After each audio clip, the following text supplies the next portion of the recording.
we're going to be talking about why the Scaled Agile updates for the Scrum Master are exceptionally important, because there's been a long, age-old question within the industry. What does the Scrum Master do? Number one.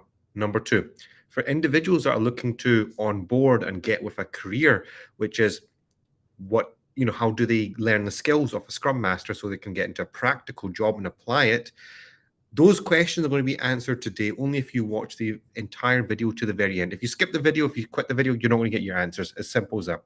So let's jump straight into this. I'm going to be sharing my screen, and you'll see now a very important thing, which is an article, which is on the SAFE website. You can access it. You can access it by yourselves. And I actually suggest you guys do access it. And let me just scroll down here. The Scrum Master, some details here. But I just want to bring up this article straight to the point. We don't have time to waste here. This shows you you could say the elements, the successful elements of a Scrum Master that in order for you to be successful. They've titled it responsibilities, which is fine. I very much agree with this. But let me just kind of expand on this picture. Whenever you think of the question, what does a Scrum Master actually do? In about 5 or 6 elements that they've demonstrated here, they've clearly pinpointed that's it. That is your realm of responsibility here. Improving the project program performance, number one. Number two, facilitating the planning events and all the other events that the Scrum Master does, supporting the execution to make sure it's a successful execution, improving the flow of the project or program that you're working on, and obviously building a high performing team. And there's elements in this, and obviously the Scrum Master and the team coach is the core responsibilities for them that they need to master. This picture demonstrates it in a very nutshell. And this is why it's critical that when you are looking to take a Scrum Master training course or a Scrum Master, program which is going to help you, build your skills, you need to be asking yourself the question, does my certification contain these things? Yes or no? And the PSM and the CSM simply don't. So your professional Scrum Master and your certified Scrum Master do not contain these elements. And a lot of people say to me, why do you continuously bash CSM and PSM? My reasons are very simple, and I actually display them in every video, that they just do not contain an organizational perspective. And some of you might argue, oh, the Scrum Master role is a team role. I don't really care. If I'm investing $1,000, $2,000 of my hard-earned cash, you better believe I'm getting the entire picture, because I ain't going to invest that cash again. I want to invest that cash once and get the big picture in one go. That's it. It's as simple as that. Money's hard earned nowadays. So that's it. So that's the Scrum Master perspective.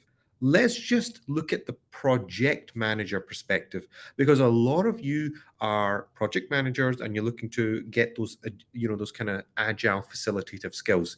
Same applies. The way you improve the project program performance by applying certain practices, same as the Scrum Master. Improving your planning events, same. Facilitating the PI planning, you're falling into the same category again. Supporting the iteration execution. So even when you're executing your projects as a project manager, same concepts here. Improving the flow and building the high performing teams. All of these are skills that you need as a project manager or as a Scrum Master. And to make things even more interesting, product managers and product owners, do you think you're really that different? No.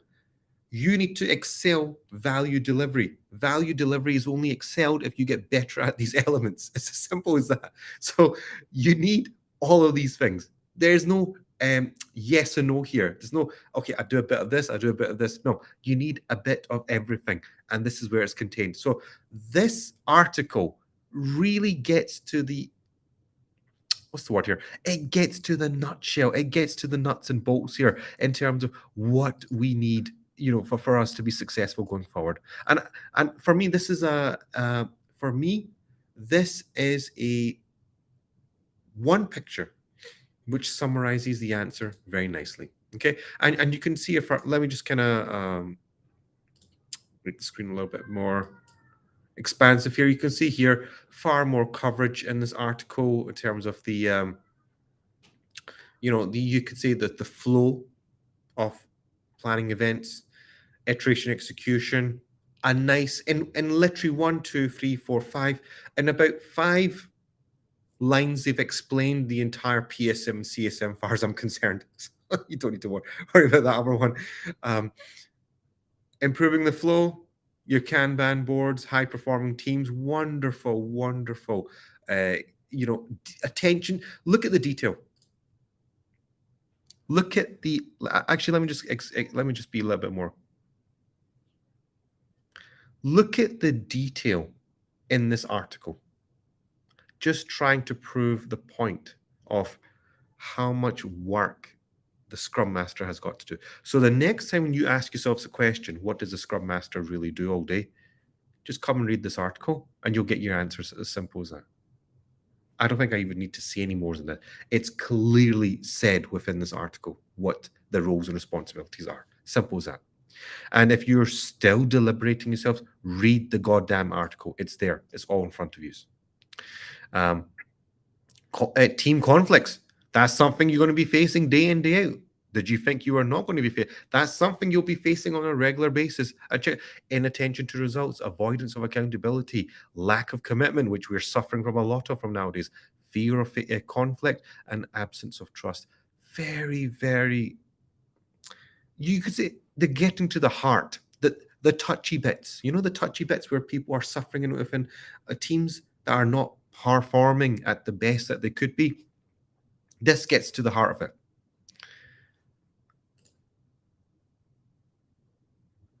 Full-time or part-time role? I think we know it's a full-time role. So let me just go back up here. So the message is pretty clear. If you want to become better within your role, even if you're an executive, if you're a senior manager, if you're a deputy manager, if you're a director, even if you're in a leadership position, these concepts, you're doing. You got to improve your department's performance. You got to make sure your department is facilitating its planning properly. You got to make sure the execution is is working at a high flow, so you don't delay any value to the business. And you've got a high performing distributed set of teams within your division or your department. So now we come to the crux. You think Scrum Master or project management is a mid-management level role. Think again. Based off this picture has major implications now in terms of what you want to do going forward. Because what this picture is saying here is that even the guys at the top have problems in this area and they need to be looking at this even more deeply. So there's no escape from this. If you think, oh, do you know what? I'll bypass the Scrum Master certification. It's not for me. Absolute rubbish. You should be looking at this more deeply. The fact that an executive or leadership person can look at the same article and the Scrum Master, project manager, product owners can look at the same article and get the same value, that just shows they've got to the crux of it.